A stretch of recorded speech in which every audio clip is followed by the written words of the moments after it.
Hello' everyone, স্বাগতম জনাইছোঁ মোৰ নতুন এটা ভিডিঅ'লৈ। আশা কৰিছোঁ সকলো ভালে কুশলে আছে। পুৱা ইয়াক কাম বন কৰি গা পা ধুই আহিছোঁ আৰু ৰাতিপুৱা কাম কৰি থাকোঁতে গাটো ধুই অহাৰ পাছতহে একদম ফ্ৰেছ লাগে, নহয়নে বাৰু? আৰু ৰাতিপুৱা এয়া চাহ খাবলৈ বুলি ব্ৰেড আছিল, ব্ৰেডকৈ এনেকৈ ডিমৰ সৈতে লেটিয়াই ফ্ৰাই কৰি এনেদৰে চাহ কাপ খালোঁ। আৰু আপোনালোকৰ মাজলৈ আজি মই এটা দৰৱ লৈ আহিছোঁ, সকলোৱে নাজানিবও পাৰে এই কথাটো, সেইবাবেহে মই ভিডিঅ'টো আগবঢ়াইছোঁ। এইটো কি বস্তু বাৰু ধৰিব পাৰিছেনে? এইটো হ'ল আমাৰ ঘৰত চুকে কোণে থকা ৱালত লাগি থকা, দৰ্জাত লাগি থকা, টেবুলৰ তলত এনেদৰে লাগি থকা এইটো কুমাৰণী বাঁহ। পিছে ইয়াত কুমাৰণী নাই আকৌ দেই। আৰু এইটো বস্তু কিহৰ কাৰণে লাগে জানেনে? বহুতে জানে চাগে আৰু বহুতে জানিবও পাৰে।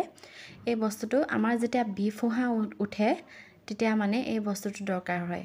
আৰু কেনেদৰে দৰকাৰ হয় মই দেখাইছোঁ আপোনালোকক।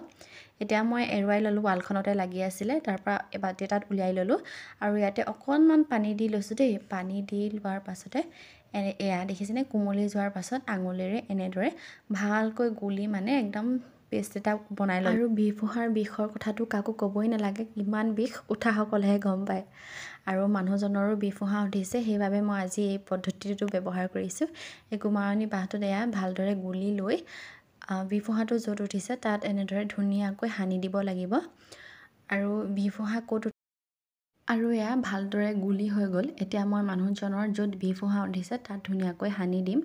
আৰু বিফুঁহা ক'ত উঠে সকলোৱে জানেই, দেখাব নোৱাৰা জেগাতে উঠে, সেইবাবে মই দেখুওৱা নাই। মোৰ হাততে এনেদৰে এপ্লাই কৰি দেখাইছোঁ। এয়া দেখিছেনে, এনেদৰে হাতখনতে ধুনীয়াকৈ বিফুঁহা উঠা জেগাডোখৰত লেপি দিব লাগে। আৰু শুকোৱাৰ পাছত তেতিয়া উঠাই দিলে বিফুঁহাটো পকি উঠি গুচি আহে।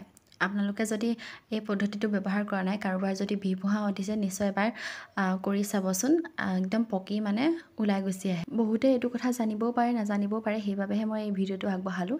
আৰু বহুত কিবাকিবি বস্তু আছে বিফুঁহা পকাবলৈ, কিন্তু এই পদ্ধতিটো যে আছে মই আপোনালোকক সেইবাবে দেখাইছোঁ। আশা কৰিছোঁ ভিডিঅ'টো অকণমান হ'লেও সহায়ক হ'ব আপোনালোকলৈ। আৰু আজিৰ ভিডিঅ'টোত ইমানেই দেখালোঁ। চাই ভাল পালে কমেণ্ট এটা কৰিব আৰু নিশ্চয় শ্বেয়াৰ এটা কৰিব। আজিলৈ তেনেহ'লে বাই।